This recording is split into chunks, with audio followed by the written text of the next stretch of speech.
Let's talk about the season. Win totals, season awards. We are almost there. A bunch of injury news dropped, of course. We'll talk about that later.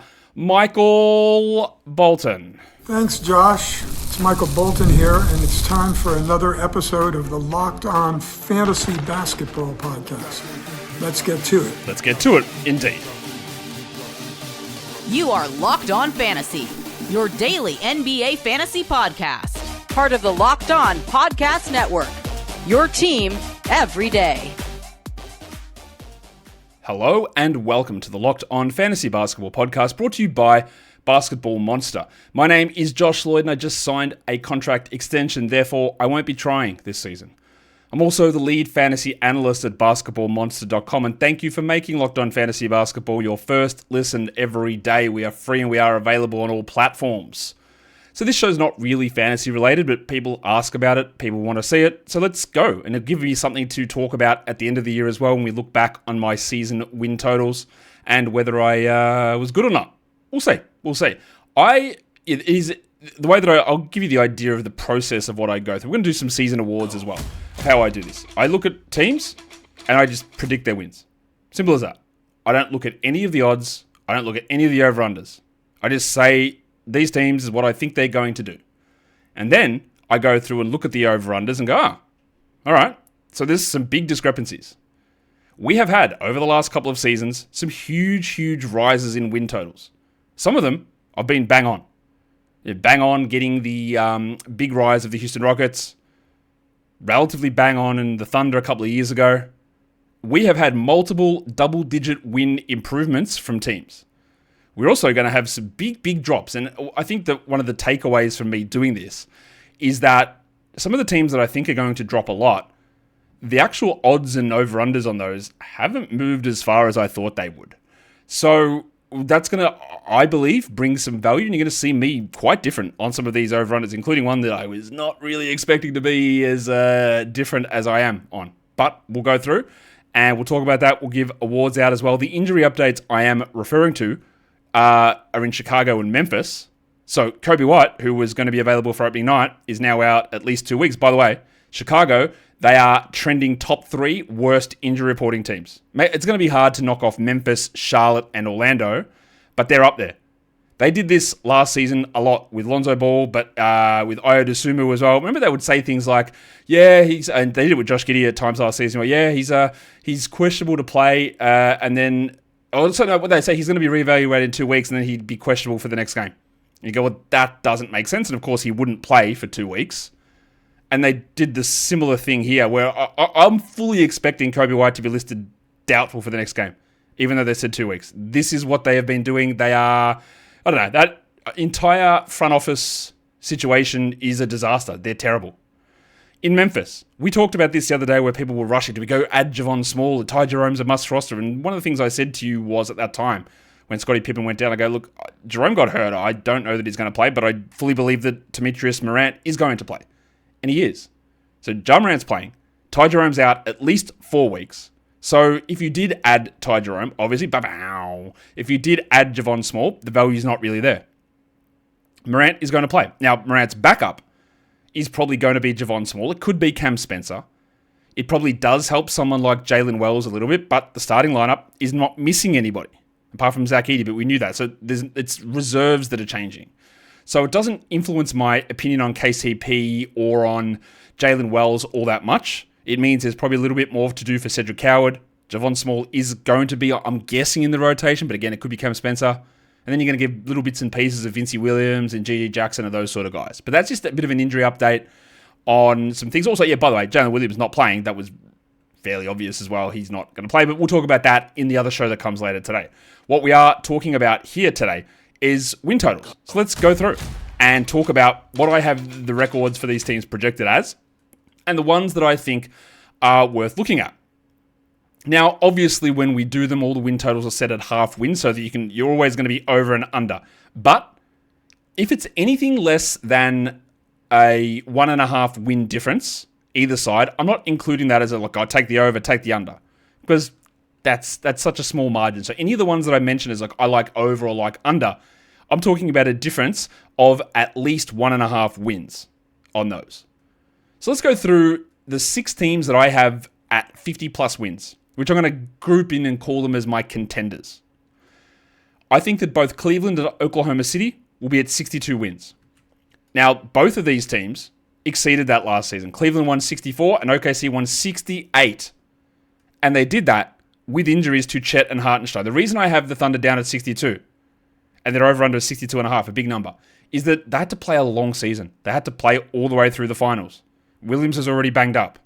And I just think that this happens very often with teams, is they win a title, and they don't ease up necessarily in the regular season. They're still going to be great, but there's going to be a little bit more, I think, focus on preservation. Cleveland, yeah, they lose Max Strus. I think Darius Garland's not going to be out that long. And they won 64 last season, and their competition in the East is just not that good. So I've got them going under. Not under, I've got them at 62, but their over-under, for whatever reason, is 56.5. Bro, what? Why is it 7.5 wins less than last season? To me, that makes no sense. 7.5, 5.5. Is that right? Yeah, 5.5. So no, 7.5 less than last season. I've got them at 62. It makes no sense. I've got Houston at 54 wins and 28 losses. The Rockets won 52 last season, and they're bringing in Kevin Durant. Yeah, they lost Fred VanVleet, which I am accounting for. If they had Fred VanVleet, I reckon they might have got 57, honestly. He's that sort of important with their lack of shooting and playmaking. But I've got them at 54. I don't have that as an over or under because their number is set at 52.5, which is just, again, half a game higher than last season. Seems not real to me. I've got the Denver Nuggets at 53 and 29. They won 50 last season. They're at 54.5. They're over under. I do think they are deeper. I do think, though, there'll be a little bit more in-season preservation so that they don't burn out in the playoffs, which is why I'm keeping some of the win totals down somewhat there. But it doesn't register as a big difference. I've got the Clippers at 52 and 30. Last season, the Clippers won 50 games. So why is their over under 47.5? To me, that's an easy over. Yeah, there is the aspiration stuff surrounding Kawhi, but Kawhi played 30 games last season. Norman Powell was on the team, but now they brought in Brook Lopez. They got Bradley Beal. They they actually do have Kawhi available at the start of the season. Having a total number set 2.5 wins less than what they won last season does not make sense. I think they're better than last season, pretty clearly. So I've got them at 52. That's an easy over for me. And I've got the Orlando Magic at 52 wins. They won 41 last season. So that is a double-digit win improvement. Because I'm banking on, A, Desmond Bane playing for them. Obviously he is, right? But also that Paulo Banchero and Franz Wagner both won't suffer mirroring oblique strains basically at the same time. The worry there is Jalen Suggs. That's somewhat of a concern, but bringing in Tyus Jones is helpful. Wendell Carter looks rejuvenated. To me, they're an easy jump up. But their total's at 51.5, so I've got them at 52. So it's not really a play that we're super excited about. This next group of teams I've got as playoff locks. Teams that I have projected to be at least top 6 in their division in their conference. I've got the New York Knicks sitting here at 49 and 33. Now, the Knicks I do have as an under because their total is set at 53.5. The Knicks, under regular season maniac Tom Thibodeau, won 51 games last season. They won 51 games. It is entirely possible, more than likely, that they don't push as hard in the regular season under Michael Brown. We already know that Josh Hart hasn't practiced in 2 weeks. They're already listing Mitchell Robinson questionable for load management. And yeah, they're a deeper team than previous seasons, but going 2.5 more than last season, when they also were pretty healthy last season outside of Brunson missing the end of the season. I've got them going under. I've got them at 49, which I think they're still going to be good, obviously. But I don't know how they're hitting 53.5. Golden State, I've got it 49 and 33. Golden State last season won 48 games. Their totals set at 46.5. They were like a top 5 team when Jimmy Butler arrived. And yeah, relying upon Jimmy Butler, Steph Curry, Draymond Green, Al Horford to be healthy all season is not a great idea. Kuminga's there in whatever piece, but who cares? They do get D'Anthony Melton back. They don't have to deal with Dennis Schroeder. I failed to see how this Golden State team, which again was cooking with Jimmy Butler last season, how they are worse. That's an easy over for me. I got Minnesota at 49 and 33. Now, they won 49 games last season. Their over-under is 49.5, so they're bang on that. I was going to go even under that because I think they got worse.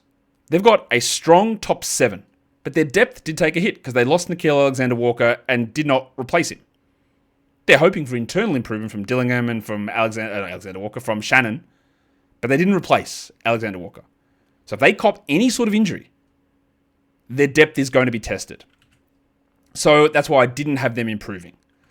I think Atlanta is improving a lot. I've got them at 47. They won 40 last year, but their over-unders at 46.5, so that's sort of where it is. And I've got the Pistons improving by 1 game, up from 44 to 45. Jaden Ivey is out, but some may say, just quietly, don't tell anyone, that makes them better.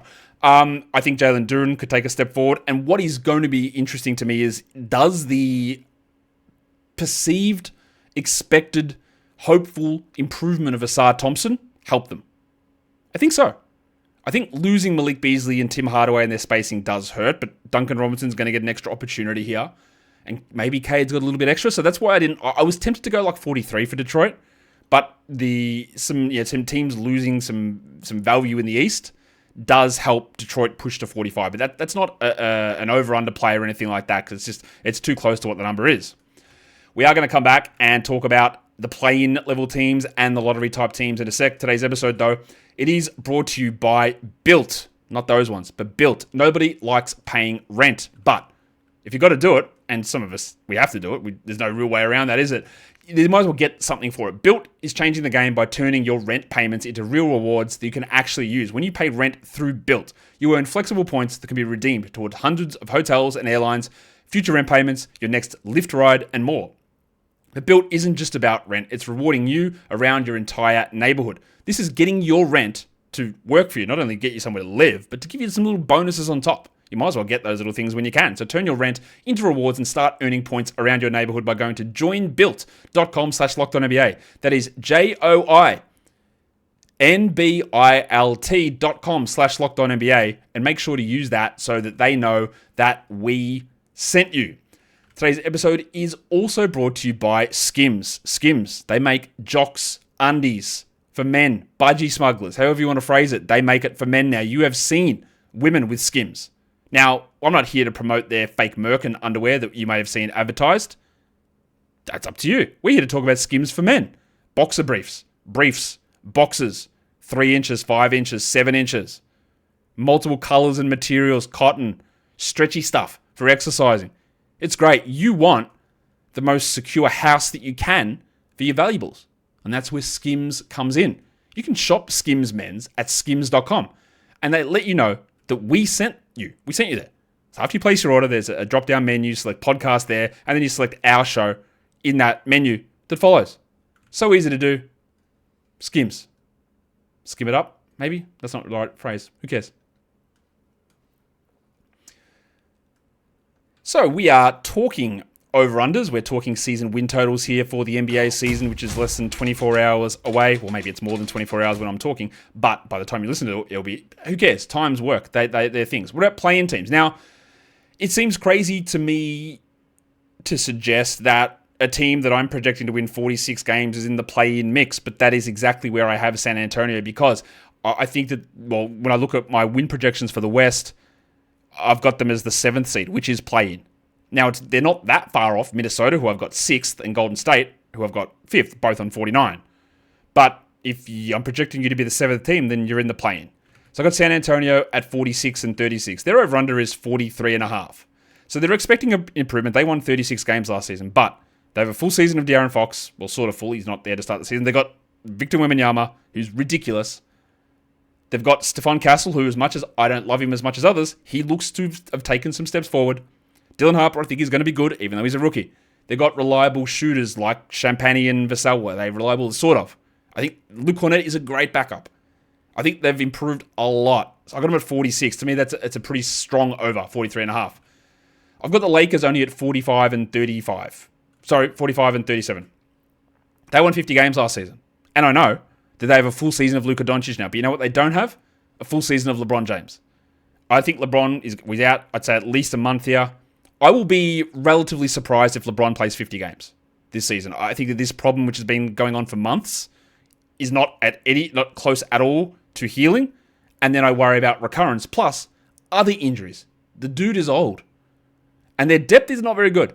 You're going to be relying upon Gabe Vincent, Jared Vanderbilt to step into the lineup.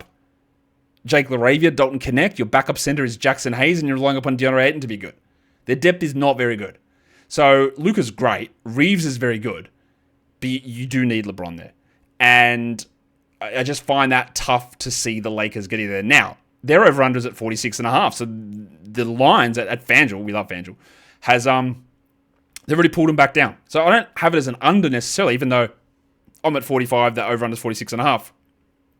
Not a big enough gap for me. The Dallas Mavericks, as much as I hate what they did with Luka, as much as their team doesn't make any sense with all of the centers and playing AD out of position, and the lack of shooting is a real concern, I got them at 44. They won 39 last season with that ridiculous season of trading away Luka, AD getting hurt, Gafford getting hurt, Lively getting hurt, relying upon Moses Brown and Brandon Williams for 1/3 of the season, and they got to 39 wins. I got them at 44. Their over-under is 41.5. If Kyrie comes back earlier than expected, then I think that's easy. I don't know whether he will. Their lack of shooting is a concern, and you're putting a lot into Cooper Flagg's hands. But maybe this weirdness of this extra big stuff helps them. Maybe it works. I still think I think they're flawed in terms of a let's advance in the playoffs team, but I think they can get to 44. These next two are probably the two that are going to surprise you the most. I got Philadelphia at 42 and 40. You go, Josh, you can't ever rely on Paul George and Joel Embiid, and that's fine. That's okay. They won 24 games last season. Their over-under is actually 42.5. So if you get 50 games out of Embiid, if you get 50 games out of Paul George with Tyrese Maxey, Jared McCain, VJ Edgecombe, Quentin Grimes, Kelly Oubre, to me, again, given how bad this Eastern Conference does look, I think they get there. Now, it's obviously volatile. Even if their over-under was set at 39 and I've got them for 42, I don't think I'd bet the over because it's just too risky. But, yeah, with this situation and where their team is, they've got the talent. The team is pretty good if we just get something out of those guys. And this is one, again, I am stunned by this. I hate the Bulls. I hate what their front office does. I hate how they do anything management-wise. But why are they at 32.5 as an over-under? They won 39 games last season. Why is it 30? How is that a real number? I honestly, I really don't understand it.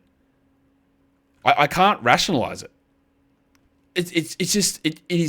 It's ridiculous. So even if you don't think they're hitting 42 wins, which is what I've got them for, which again is high, and much like when talking about teams like Dallas, I don't think Chicago's good. I don't think they're winning playoff games. I think they're in the play-in mix here, and this is where they want to be. But the Kobe White injury hurts a little bit, but their competition is not strong. They're going to play at such a high pace, which can just snag you a couple of extra regular season wins, and you know they're going to push through the tape, unlike other teams. They won 39 games last season, and partly by pushing through the tape. I think they might be a little bit better this season. The 32.5 is just, I don't get it. I don't understand it at all. Some other playing teams. Miami's at 37.5. I'm going over on that. I got them at 41. Yeah, Tyler Hero is out. I know this, but Norman Powell is an upgrade on what they were rolling out there last season. They got him for nothing, for Kyle Anderson. You got a full season of Andrew Wiggins. You got maybe Khalil and Nikola Jovic stepping up. You got Bam Adebayo still. Jimmy Butler poisoned that team. After Jimmy was gone, a lot of their main guys, including Bam, played much better. And your Hero being out hurts. I got him at 41 and 41. 37.5, just, once again, I look at it and go, what, really? They won 37 last season. In a season where Jimmy Butler literally did not try and sabotage the team. I don't get it. My Toronto Raptors, I've got it 40 and 42. They won 30 games last season. But for 6 weeks, they tried to lose as many games as possible. They also had a lot of injuries. Scotty Barnes missed a bunch of time, Quickly missed a bunch of time. So not only does Quickly and Barnes enter the season healthy, but as much as you might dislike Brandon Ingram and to be a winning high-level player, I dislike him for that. But he's better than Jamison Battle and AJ Lawson.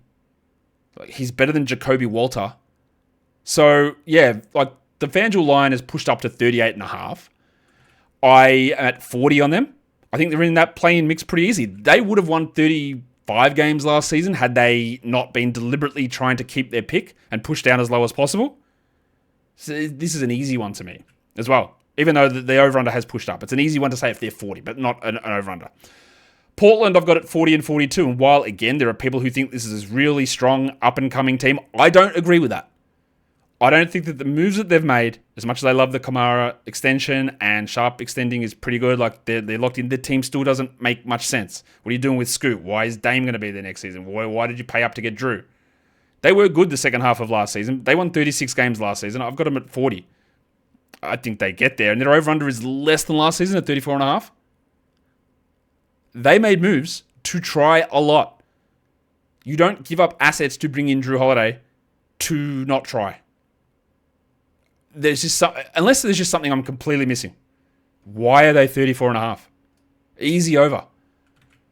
The Bucks, they won 48 games last season. Screw it, 38 for them. Why? Chris Middleton, not there.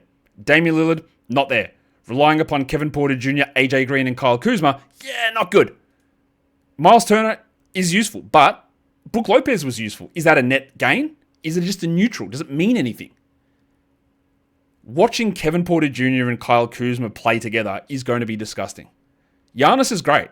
If he gets hurt, they're winning 25 games. Now, I will give a caveat to this because Glenn Rivers on these weird sort of teams can do good things. It's when he has a good team that you go, Glenn, what are you actually up to? I've got them at 38, the Bucks. Their over-under is 43.5, which is down from last season where they won 48. It's not low enough. I think they might actually have some real disaster potential. And that's the first one of these teams that I talked about that lose big players, like Lillard, and then they waived him, obviously, that I don't think has been corrected for enough. But, again, maybe that is incorrect. We'll come back and talk about the lottery teams plus some awards in a sec. Today's episode, though, it is brought to you by Mint Mobile. Mint Mobile. If you're still overpaying for wireless, it's time for you to say yes to saying no. That is wordsmith level phrasing. At Mint Mobile, their favorite word is no. No contracts, no monthly bills, no overages, no hidden fees, no BS. You say yes to making that switch and you get premium wireless for just $15 a month. Mint makes it simple. All plans come with high-speed data and unlimited talk and text delivered on the nation's largest 5G network. You can even bring your own phone and keep your same number and contacts as well. You get that same quality service you had before, but it's a fraction of the price. The setup is super easy as well, and keeping your number is obviously goated. Ready to say yes to saying no? Make the switch at mintmobile.com. Mint Mobile? Jeez, man. Let me rephrase that. Mintmobile.com/LockedOnNBA. That is mintmobile.com/LockedOnNBA. Upfront payment of $45 required, equivalent to $15 a month. Limited time new customer offer for first 3 months only. Speeds may slow above 35 gigabytes on unlimited plan. Taxes and fees extra. See Mint Mobile for details. All right, if you haven't been paying attention, I don't know why you would jump into a podcast or a YouTube video 20 minutes in, but I guess maybe that's what people do. We're talking over-under win totals for the NBA for this upcoming season. We have gone through the contenders, the playoff locks, the play-in teams. Now it's time to look through the absolute garbage. Let's go to the lottery teams, the teams that I don't think are finishing in the play-in. So these are just teams that I don't have projected to be in the top 10 of teams in either conference. And we're going to start with a team that we are just getting smacked around the chops with injury news on, and that's the Memphis Grizzlies, which I detailed earlier about, Morant is available, but Scottie Pippen's out, and now Ty Jerome is out, and Zach Edey is out, and Brandon Clark is out. But the two ones you were worried about, I guess, through the preseason were Morant and Jackson, and they're available. But I said this all through the offseason. A team that trades away Desmond Bane, a team that trades away guys to clear cap room last season when they were a 48-win team, is not trying to get better. You might say the deal for Bane was too good to be true. Sure, but they also are not trying to get better. I think that their motivations are very like, let's save money for our poor paupers of owners, because you're not trying to get better.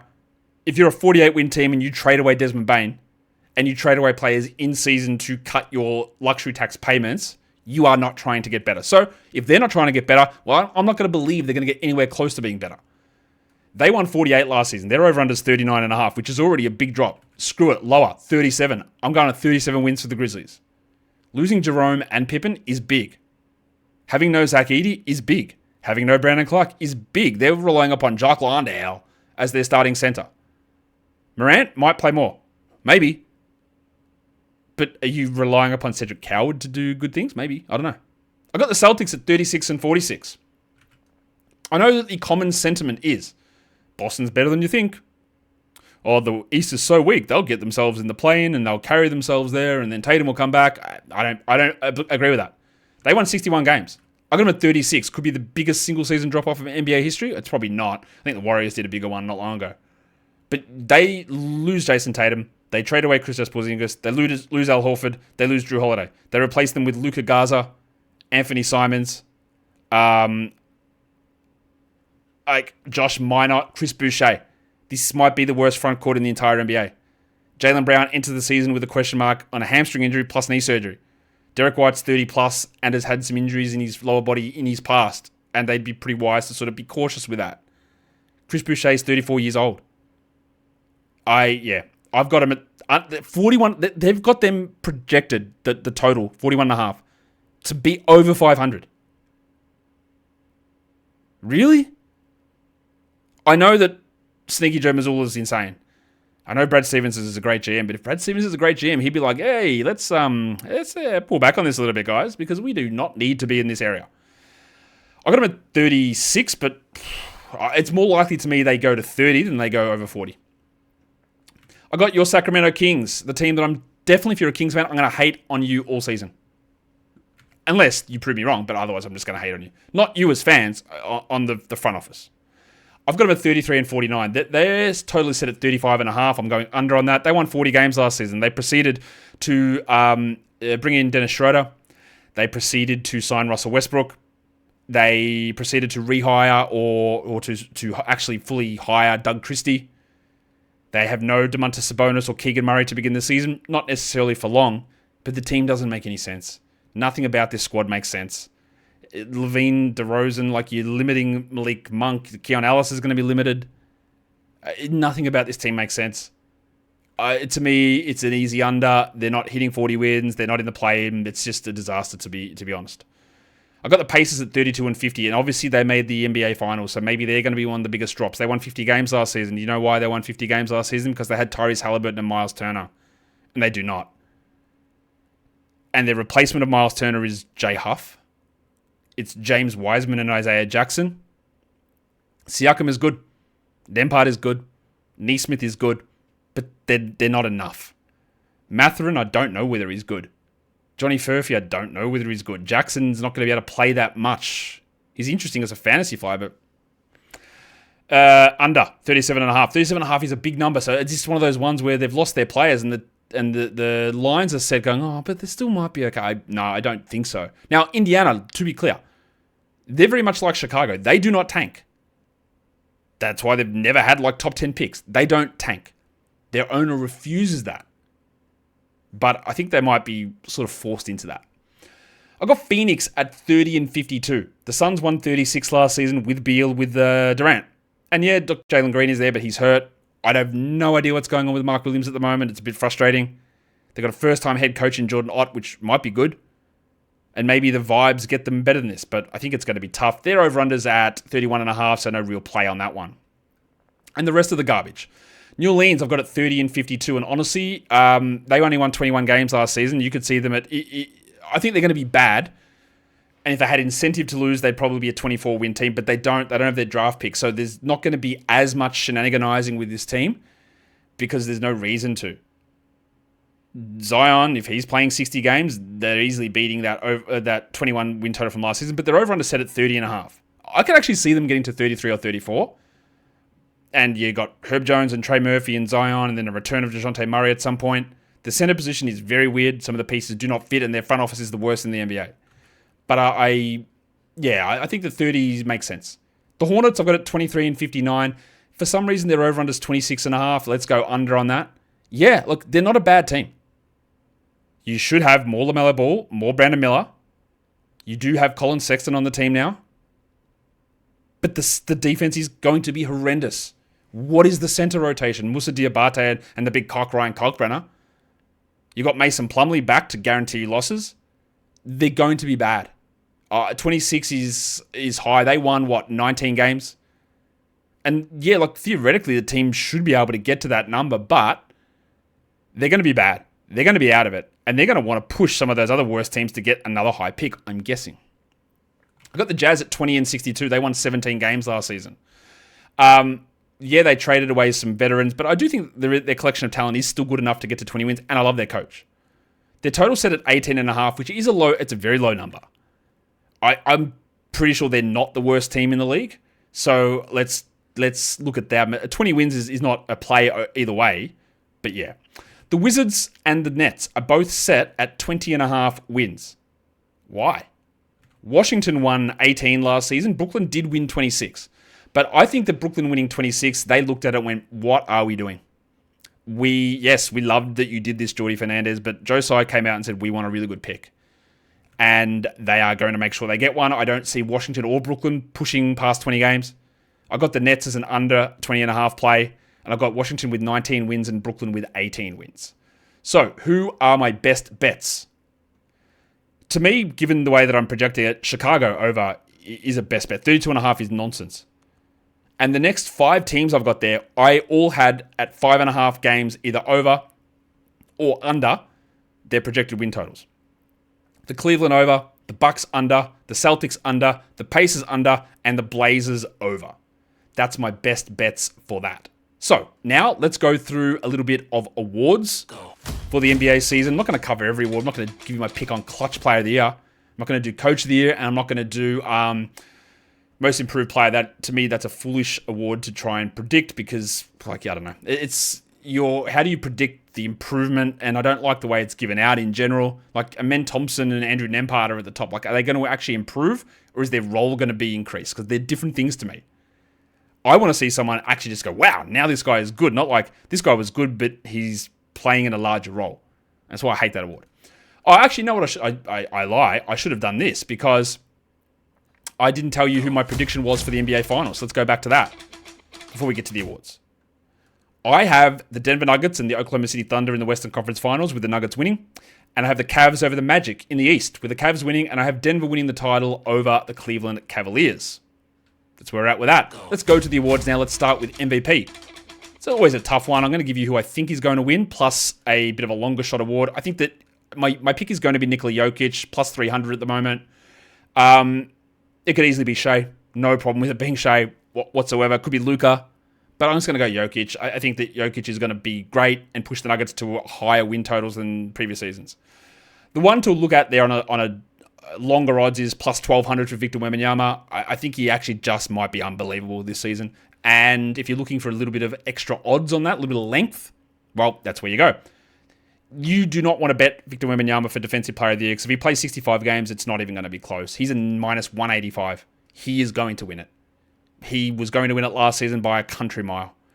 The reigning Defensive Player of the Year is Evan Mobley, who's plus 1,500, which should just go to show you how dominant Wemby is expected to be in this category. Now, the only reason I think Wemby will not win it is if he doesn't play 65 games. That's realistically the only reason I see him not getting there. I also think it's pretty easy to see Cooper Flagg as the Rookie of the Year. He's minus 220. Easy pick. If I'm going for somebody else, it is going to be the dominatrix, VJ Edgecombe. He's plus 1,400. I think both he and Ace Bailey will have starting roles opening night. Edgecombe, to me, might get a little bit of the nod because he plays on, or he should be playing on a better team. Bailey is going to have some cool stretches of shooting. They might play up his knee tendonitis stuff. Remember, you do not have to play 65 games to win Rookie of the Year. So they'd be the other two, but the plus 1,400 for Edgecombe makes sense to me in that spot. Sixth Man of the Year, I think it's probably Tari Eason. I think the Rockets are going to be so good. He's plus 1,300. I like that. But if you wanted another plus 1,300 one, which people won't be going for, the Baptist, Johnny Collins. And you say, Josh, how does he win sixth man if he's a starter? Is he? Is he a starter? You have to come off the bench for half of the games that you play. I think that John Collins will start in some games, but I don't think that he's going to be a full-time starter. But I think he's going to be impactful enough that we can at least consider that. The other one to look at there would be Anthony Simons, but I would worry about missed games for Derek White and him starting or being traded somewhere else and starting and not being qualified for it. So I've got John Collins as another option there at plus 1,300 for for the 6th Man of the Year. And that is my season wins total preview, my awards preview for the upcoming NBA season. We're going to have a daily streaming preview for Tuesday's opening night action coming up later today. So, of course, you got to make sure you subscribe. You're banging, you're thumbing, you're hyping, you're doing all that stuff. Guys, we are done here. Thank you so much for listening. Hit the subscribe. Best off season ever. See ya.